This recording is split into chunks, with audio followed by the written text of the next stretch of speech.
On Halloween night of 1968, 18-year-old Douglas Parkhurst was driving his car home from a party he had been at that evening when out of nowhere he feels a thud in his car as he's driving down the road, and he realizes he must have just hit somebody's dog. Of course, Doug felt bad about potentially hitting somebody's dog, but he didn't want the trouble of confronting a family and having to apologize, so he discreetly just keeps on driving. It would not be until years later that Doug would be confronted with the horrifying truth of what actually happened that night. Thank you for watching another episode by Storyvolt. Just so you know, I post stories like this one here twice a week, so if you're a fan of true crime, mysteries, and strange occurrences, please like this video, subscribe to my channel, and share it with a friend. And now that you've done so, let's open the vault. This is the story of Douglas Parkhurst and Kara Lee Ashby.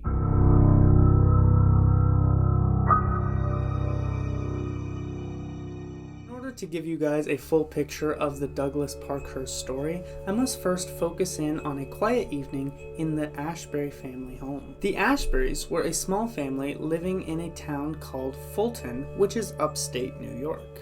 On October 31st, so Halloween night of 1968, one of the Ashbury daughters named Darlene was getting ready to celebrate her 15th birthday. Because Darlene's birthday fell on October 31st, which was Halloween, the family had a tradition where they would celebrate Darlene's birthday all day and give her presents and everything, and then they would have cake in the evening before they went out trick-or-treating. At some point this evening, however, Darlene's mother realized that she had forgotten the candles for the cake. This was really no big deal because the family lived quite close to a local store, so Darlene just said, "No problem, I'll walk over to the store and pick up the candles." As Darlene headed towards the door to head out to go to the local store to get the birthday candles, her little baby sister named Kara Lee, who was just 4 years old at this time, came running after her saying, I want to come. And Darlene said, "Okay, that's no problem, it's just a short walk down to the market, sure you can come." So she yells out to her parents like, "Hey, I'm taking Kara Lee with me," and her parents say that's fine, just be home soon, and then Darlene and Kara Lee would walk out of their house to go down to the general store. So these two sisters, who are very far apart in age, one of them being 14 turning 15 that day, and the other one being just 4 years old, head out walking down towards the local market. And when they got to the market, Darlene let Kara Lee pick out the candles for the cake, and then they checked out at the register, and then they began their walk home. On their short walk home, Kara Lee would look up at Darlene and say that she wanted ice cream. Now the two weren't far away from a local ice cream parlor, and Darlene figured that they had some time and they were enjoying their evening walk together, and it might actually be kind of nice to have some ice cream to enjoy on their walk home. So Darlene and Kara Lee would make a quick detour to go to the local ice cream shop, they get some ice cream, and then they began their walk home. As the two girls were walking down the road, they held each other hand in hand while each of them was using their free hand to clutch their ice cream cones. At some point, Darlene and Caroline turned to walk across the street to get to the side of the road where their house is at, and as they're walking across the road, Darlene looks and she can see a car coming at them really quickly while they're still in the middle of the street. And it was clear that this man either didn't see them or he didn't care because he wasn't slowing down. Darlene picked up speed to try to drag Kara Lee out of the road and out of the path of this car, but Kara Lee's 4-year-old little legs were just too short and she couldn't pull her away fast enough, and she felt with horror as her sister's hand was ripped out of hers, and she looked and she saw Kara Lee's body flying through the air as this car struck her.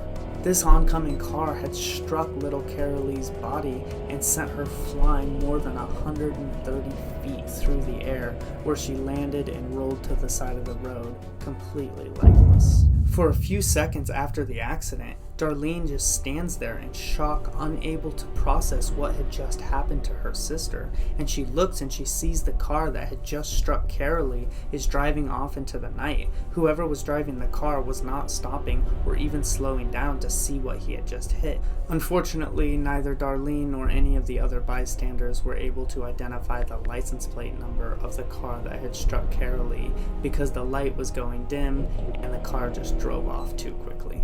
But after a few seconds of standing motionless, just looking at Carolee and looking at the car that had struck her, Darlene springs into motion, and she and some of the other bystanders immediately run over to the body of Carolee to see if she's alive. When Darlene got to her, Carolee was still hanging on to life. But unfortunately, before the paramedics and EMTs would arrive, Carolee would succumb to her injuries and pass away. And so you have this awful scene where this girl is lying lifeless on the side of the road, and the ice cream cone which she had been holding in her hand when she got struck, she had only let go of that after she had been flung through the air when she crashed onto the ground. So you have her lying lifeless with her ice cream cone just kind of melting on the pavement beside her. Multiple witnesses, including Darlene, would tell police that the car that had struck Carolee was either a white or a tan Buick. Nobody was able to give the license plate number, but again, there was many reports saying that it was definitely a Buick, and most of the reports said that it was either tan or white. Of course, the police didn't have much to go on, but they were very anxious to get this crime solved as quickly as possible. So they ended up interviewing many of the people in that area who owned white or tan Buicks to try to get as much information as possible. One of the people that the police interviewed during their investigation was an 18-year-old man by the name of Douglas Parkherst. Douglas owned a tan 1962 Buick, and he told the police that he had indeed been out on the night in question. He said that on the evening in question, he had been out with some friends at a party for Halloween. They had been drinking and having a good time, and after the evening was over, he had gone home. But when the police asked Douglas straight up if he was the one who had committed this hit and run, Douglas's mind immediately shot back to the night in question, and he remembered that he had been driving home that night and he had hit something in the road, and he had figured at the time that he must have just hit somebody's dog, and he had just kept on driving. But as Douglas is sitting there in the interview room listening to the police describe what had happened and describing where and when this crime had taken place, Douglas realizes with horror that he hadn't hit a dog. He must have been the one who killed Carolee. At this point, Douglas was very conflicted. He of course felt bad for what he had done, but he also wasn't about to throw his life away on a confession, and he realized that the police didn't really have anything to go on, and they were just asking questions hoping that somebody would confess. So Douglas would go on to tell the police that he was not in the area at the time of Carolee's death, and he did own a tan Buick, and yes, he did have some front end damage on his car, but he told the police that was just from when he had hit a guardrail a while back, and that he had nothing to do with Carolee Ashby's murder.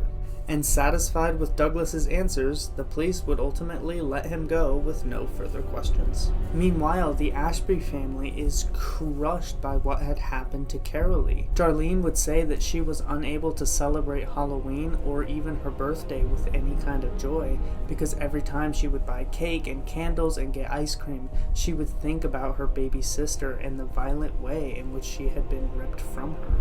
And what made it worse and even more difficult for the family was that the police never found who had committed this hit and run. Nobody ever came forward, nobody ever took responsibility, and the case ended up going cold for decades. This case would actually remain unsolved for more than 40 years until a retired police investigator by the name of Russell Johnson took to Facebook in 2012 in a last effort to find whoever had killed Carolee. His post read, "Does anyone remember the Carolee Ashby tragedy from 1968? It was a horrible hit-and-run accident from which little Carolee lost her life at only 4 years old. She was ripped out of her sister's hand as they were walking across what is now known as Route 481. The driver left the scene and has never been identified. Prior to my retirement from the Fulton Police Department, we reopened the case in hopes of generating new leads and closing the matter with a better understanding of who did it and why she left Carolee to die without any accountability. The family has forever been tormented by this. More leads came in, but not enough to solve the case. If anyone has any information, please message me privately. Although I am retired, my heart is still with the Ashby family and this case. If I have reached the driver with this post, please know that you cannot be arrested after all these years, but you can finally clear your conscience and help the remaining family members of Carolee's good family. I've always believed the person who did this is still among us. Thank you." As it would happen, a woman by the name of Ruby Maxim saw this post on Facebook and it sparked a memory for her. On Halloween night of 1968, Ruby had attended a party with some of her friends in Fulton, New York. One of the people who had attended this party was an acquaintance of her by the name of Douglas Parkherst. She remembered that he had come to the party that night with his older brother. This, of course, wasn't very significant, but one thing did stick out to her. She remembered that Douglas Parkherst and his brother had not stayed for the entire evening. Rather, they had had a few drinks, hung out for a while, and then they had gone home. But when Ruby read that Facebook post, she remembered that a few days after the party, Douglas's brother had approached her and asked her if she would be an alibi for Douglas and himself and say that they had been at the party all night. At the time, Ruby agreed, but she hadn't really thought very much of it, and in the weeks and months afterwards, no police or anybody had ever come up to her and asked about the whereabouts of Douglas or his brother, so she had just kind of forgotten about it. But when she read that post, she did think it was kind of weird that Douglas had asked for an alibi on the same night that she was now finding out that there was this strange unsolved case. So she actually went to the police and said, "Hey, I don't know what it's worth, but you might want to take a look at Douglas Parkherst." So the police picked up Douglas once again after 45 years and asked him if he was the one who had killed little Carol Lee. Douglas had gone on to live a full and complete life. He had had a successful career, served in the Vietnam War, and even gone on to have a wife and 3 children of his own, and even a few grandchildren at this point. But the knowledge that he had been the one that killed this little girl was a secret that he had never told anybody, and it had always weighed on his mind. At first, when the police brought Douglas in for questioning, he once again denied that he was the one who had killed Carol Lee. But after a few minutes of questioning, the police would show Douglas a picture of the 4-year-old Carol Lee taken a few days before her tragic death. And after being shown this picture, Douglas just broke down and he admitted that he had been intoxicated that night and that he had gone to a party, and on his way home he had been driving and he had hit something. He said at the time he thought it was a dog or some other kind of animal, but now, after all of this investigation, he realizes that he was actually the one who had killed Carol Lee. Because the statute of limitations for vehicular manslaughter had run out years ago at this point, Douglas was not arrested or charged or held accountable in any real way for his crime. But at least Darlene, after so many years, could finally have a little bit of closure now knowing who had killed her baby sister. Surprisingly, Douglas never actually issued an apology to Darlene.